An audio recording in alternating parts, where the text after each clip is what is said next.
বাংলাদেশে সাংবাদিক এবং গণমাধ্যমের উপর হামলার ঘটনায় তীব্র নিন্দা ও গভীর উদ্বেগ জানিয়েছে মিডিয়া ফ্রিডম কলিশন।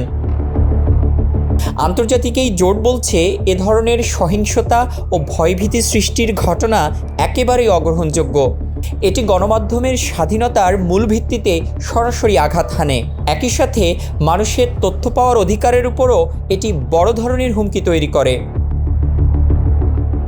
বিবৃতিতে সাংবাদিকদের জরুরি নিরাপত্তা নিশ্চিত করা সহ ঘটনার দ্রুত, নিরপেক্ষ এবং বিশ্বাসযোগ্য তদন্তের মাধ্যমে দায়ীদের আইনের আওতায় আনার আহ্বান জানানো হয়।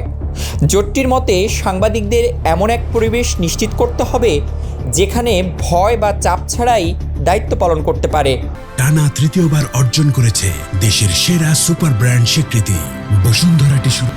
বিবৃতিতে মিডিয়া ফ্রিডম কলিশন স্পষ্টভাবে উল্লেখ করেছে, সাংবাদিকদের সুরক্ষা নিশ্চিত করা কেবল পেশাগত নিরাপত্তার বিষয় নয়, এটি আইনের শাসন, গণতান্ত্রিক মূল্যবোধ এবং উন্মুক্ত ও সচেতন সমাজ গঠনের জন্য অপরিহার্য।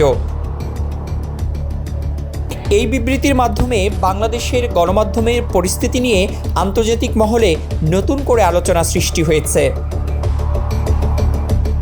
সাইমন সাইফ, কালের কণ্ঠ।